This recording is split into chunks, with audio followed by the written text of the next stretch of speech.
What's up, you guys? Welcome back. My name is Daniel. For those that are new here, this is the Righteous Monkey YouTube channel. Here we talk all things recovery, primarily my experience, and hopefully you guys could get some sort of motivation from this. I'm still trying to figure out what direction I want to take this channel. I can only tell so many stories. I just don't only want to tell war stories. I want to, of course I want to tell a good war story. People like war stories, right? But the twist I want to put on this is telling you guys what I learned from all this stuff, so that's why I don't have the average title. That's because a lot of that stuff has been done already. So I'm trying to come at this with a new approach and, see what happens. Hopefully you guys are appreciating this. Hopefully you're getting something out of this. I made a post in the community page a couple days ago, and it stated that I think it was like 11 or 15 people watch my videos on TV. That just blew my mind, man. It's just amazing that somebody would take the time out their day to kick back, hopefully with their dog and their lady, nice something to drink, or your man, you know what I mean? Doesn't matter. And just prop the feet up and watch my videos. That's amazing, man. That's beautiful. I appreciate you guys. Thank you for allowing me to grow. Yeah, man, 220 subs, that's a pretty big deal for me. So this video right here, I don't expect it to do like any major numbers. I know I got a lot of dog lovers that watch, and I'm a huge dog lover myself. That up there is not a dog. That is a painting I did in rehab. My favorite band is Deftones, and that's from their White Pony album. That is their third album. That album changed my life. Now that I'm thinking about it, I just might do a video dedicated to that album. If you're familiar with it, track number 2 called Digital Bath, that is my favorite song in the whole wide world. That album right there got me through so much in my life. There was a lot going on in my life when that album came out, so I may or may not do something, just explaining how that album affected me. So anyway, like I was saying, this video, I don't expect it to do anything major, right? This is for the dog lovers. This is for me as well. This is for me in regards to going back to that day and that time of my life. 2016, 7 years ago. I got out of prison May 21st, 2014. Ended up relapsing shortly after I got off parole. I'd say within a year after I got off parole. So at this time, I was working at a hotel, obviously. I say obviously because the majority of my videos, I mention hotel. I mention hotels.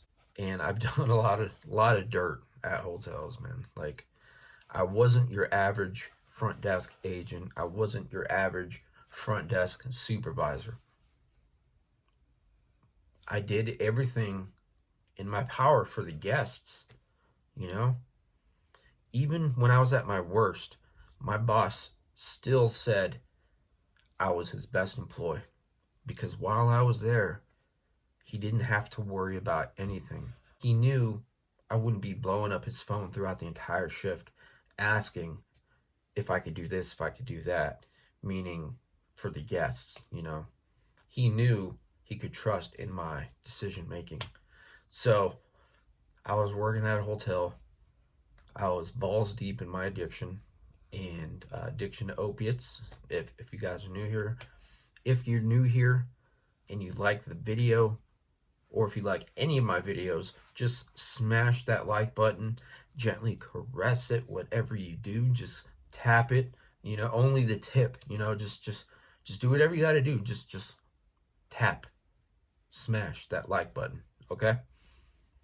You don't have to subscribe, but that'd be dope if you did. Okay, whatever. We'll get past that. 2016.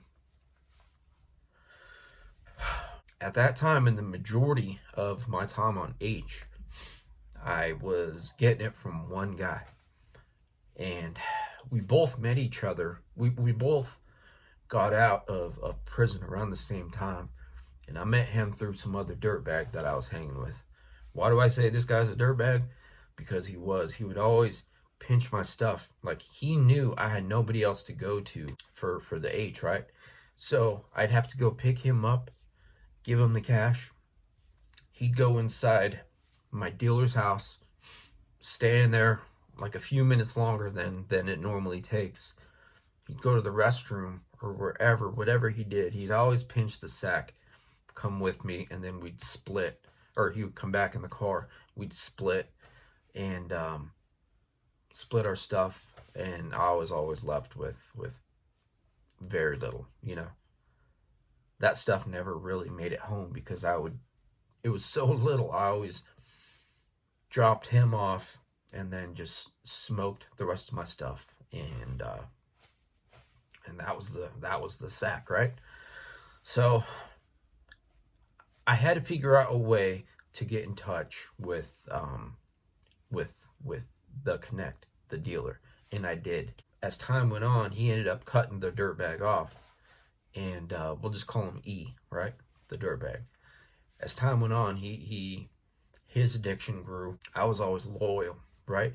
I was always loyal to the foil, if you will, but I was always loyal to the Connect because no matter where I go, whether it's rehab or in prison, you have certain rules. There's respect. You know, you have to keep your word. And that's what I did to the Connect. Not because I'm trying to kiss his ass, but because I knew I could get in good with him if it came down to me needing a front, okay? I didn't mind paying extra for fronts. I didn't, you know? There'd be some times where I was so desperate, I'd be asking for a front for 20 bag. I'm like, look, just take care of me. I'll throw you another 20 bucks on top. You know, I didn't have to. He would have fronted me. But I needed it so bad, and I needed him to say yes. I did what I had to do. This video right here is how I rescued my dog Sadie from his trapped out hotel room. The Connect's trapped out hotel room. He was living hotel to hotel at the time. He was living in a house. Somehow he ended up leaving the house, and he was staying in a hotel, and he was paying monthly. This one particular day, at the time, I just have Omar. If you know who Omar is, he's my pit. At the time, I just had him. You know, I only had him for maybe like a year. This one particular day, I was working 7 a.m. to 3 p.m. As I get off, I call him. I'm like, look, where can I meet you, bro? And he knew what time it was. You know, he knew what I needed. Tells me where to meet him. I meet him at a hotel. It's probably about 25-30 minutes from my work. Opposite ends of town. I get on the freeway, turn up my music, and just cruise, right? Autopilot. I'm sure you guys are familiar with that, right? I get to the hotel. I walk in, and my Connect has a freaking rig hanging out his arm. I go in, I see him and his girl sitting on the bed, and he's at the edge of the bed with a freaking rig just popping out. He's like, he was in the middle of doing what he was doing. I just see that, man. I've seen it multiple times, but it just freaked me out inside. It's just weird. Like, the whole needle is in his arm. It's not like your standard procedure where a phlebotomist would stick it partially in, right? And then, like, it's halfway out at the time, right? But this thing was just in there, hanging, flopping. Nasty. Anyway. So, I go there to pick up, and I walk in, see him and his girl on the bed. And in hotels, right, there's like there's either pillows in a roll or like two pillows stacked right next to each other on a king bed, you know, standard 3-star property. So I see this dog. She was just curled up, kind of looking freaked out because nobody's paying attention to her. His girl at the time, she was just out of it, like shot out. She couldn't make eye communication. I'm sure because she was experiencing some shame as to how she looked. And she went downhill quick as far as like her appearance. Her teeth started falling out. And my boy, he could communicate properly. He didn't look bad at all. Like, he was just a normal dude, tatted up, just a normal cat. And but his girl, like, I'm pretty sure she got with him, you know, for the dope. And eventually they connected and, you know, became boyfriend and girlfriend. But this girl was shot out when she was, I mean, I knew her for quite a while, and she was very nurturing. But she was so lit this one day. Sadie was just chilling on the pillow as she normally does, like curled up, and she just looked freaked out. Dogs are big on vibes. I walk in, and me and my boy start talking. Sadie just gets off her pillow and starts walking to me. And like I pet her. And they were freaked out because Sadie's never done that. His hotel room had a revolving door of people picking up. And she's never done that. But when I walked in and I started talking and communicating with my boy, she came to me, meaning Sadie. So I pick her up, just play with her and all that good stuff. Wait for my boy to make my bag out. And then I put her down. And then she's walking back to her pillow. And then she starts to lay down and she just looks at me. And then I leave. Got my stuff. So before I went home, pulled over, smoked, whatever. A few days later, I'm working the same shift. I get a call. It's my boy. Shortly before I get off, he's like, dude, we got to leave this hotel. We got a house. The landlord said we can't have pets there. So we don't know what to do with the dog. Her name was just Mamas at the time. That's what his girlfriend called her. And my boy, he wasn't a dog kind of guy, dog friendly kind of guy. He gave a crap less, okay? But his girl named her Mamas, just called her Mamas. She was that creative. Anyway, so he asked if I knew anyone that would want her. So before I made up my mind, I'm like, look, when I get off, I'm going to call you. You want me to meet you at the same spot? Yeah. So I get off, go over there, walk through the door. Dog comes to me once again. And I was like, look, or actually he explained to me, you know, the full situation. He said he can't take her into the new spot. I was like, look, bro, I'll take her. You know, I was thinking she's better off with me versus this situation right here. For all I know, they could have left her in the room, meaning Sadie. I don't know. He could have given her to some homeless guy, whatever, you know, whatever. But I knew this dog was better off with me. So I take her. And I got this hyper dog. Hyper happy freaking dog. At that time, I used to make hotel-related videos, like how to be a better front desk agent. I'm going to try and add some clips into this video right here of the first day that Sadie came into my life.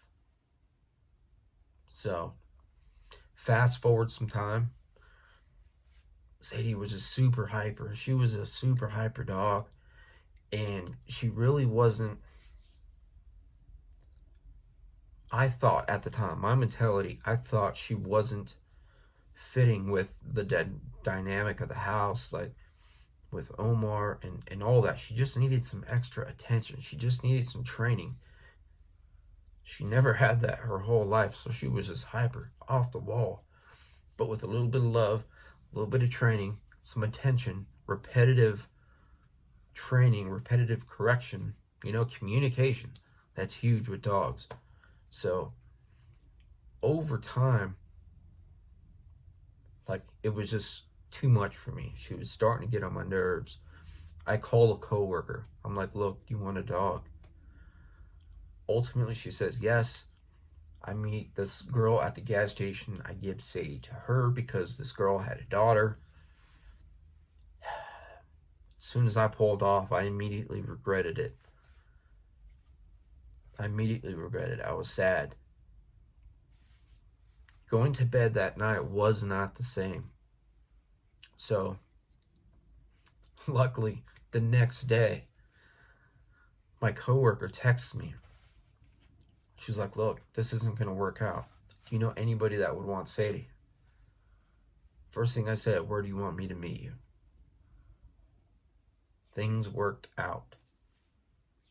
I meet her at the same spot. I get Sadie back.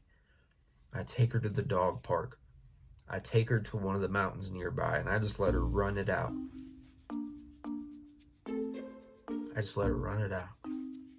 I was so thankful Sadie was back in my life.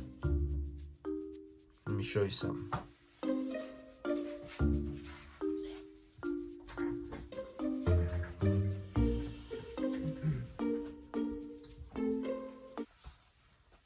This is what I'm talking about. She was damn near half this size. Now she's an old, nappy-headed lady. Now she's an old, nappy-headed little lady with a little beard.